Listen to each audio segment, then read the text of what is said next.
Welcome to the Warmup, and thank you for tuning in. I'm your host, Ted Madden. Hoop season is in full swing. Let's get you warmed up for some hardwood action.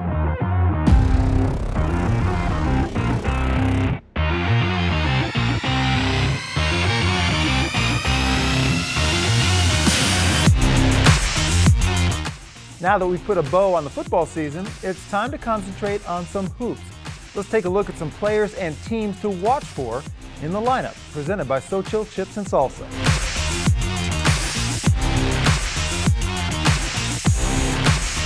Starting in boys basketball, you can never look past Atascocita, who made it to state last year.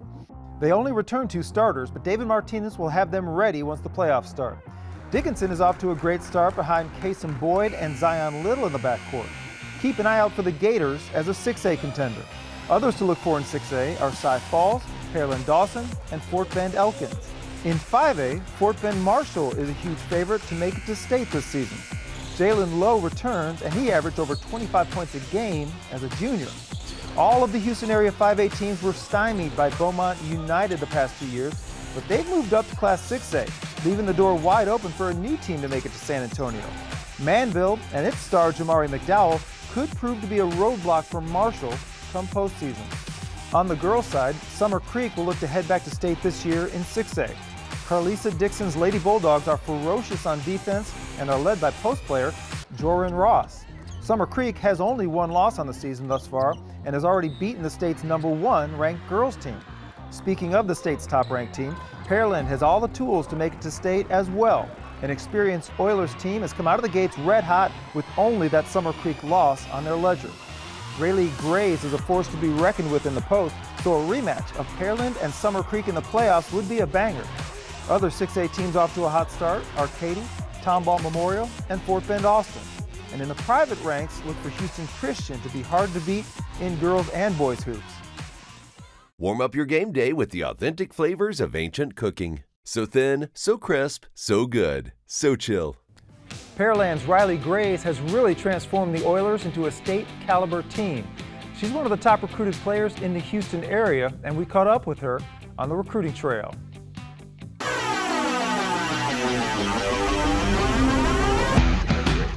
Hi, my name is Rylee Grays. I'm a 2023. I play post.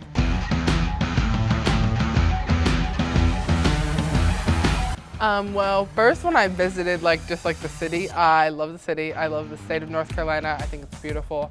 And then when I met the people, I really do love the people. I've been talking to one of the coaches since 8th grade, so just the relationship is really there. And then when I met the players, they were great, super fun, so I'm excited.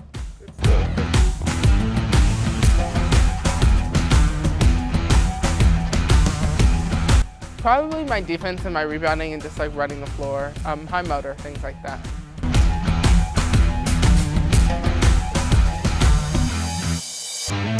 I babysit a lot. I have a lot of siblings, so I hang out with them a lot. And then I crochet a lot, so that's one of my hobbies that I picked up.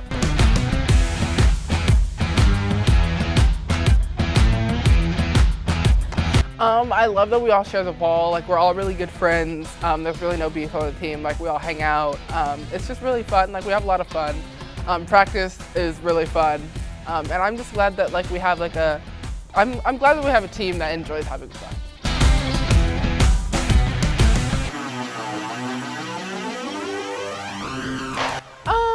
Honestly, I want to be the approachable person. I want to be the person that's oh, Rylee, she was really cool. I love, hanging out with her, and things like that. I definitely want people to be, feel like they can approach me. I want to be friends with people. I want people to have a warm kind of sensation when they think about me.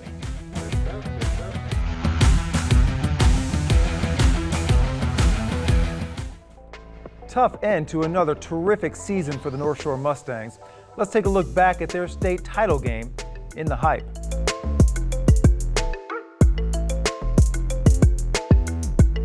North Shore versus Duncanville Part 4 lived up to the billing and then some. The Mustangs had won the previous 3 meetings between the 2 powerhouses, and a couple of them were in spectacular fashion. Saturday night's game would come down to who could deliver the last blow. The star for North Shore on the night was converted quarterback David Amador. Despite going up against the best defense the Mustangs had seen all year, Amador went toe-to-toe with the Panthers. He had over 120 total yards in the first half, including a touchdown pass to Cameron Smith and 2 touchdown runs where Amador used his patented stiff arm to get free. On defense, Jacoby Davis was a big-time playmaker for the Mustangs as he made a pick and knocked away a would-be touchdown in the second half. However, in the waning minutes of that game, Amador would need to convert a 4th and 4, and after a measurement, he wound up gaining only 3 yards, and North Shore would lose this one 28-21. Another outstanding job by John Kay and his coaching staff, but they couldn't quite win their 4th title in 5 years. Last week, our defensive title belt went to the Katy Seven Lakes basketball team.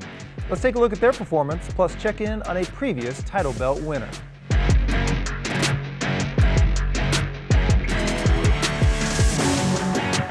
Seven Lakes started district play with a battle against Maid Creek, and the Spartans turned up the intensity on defense.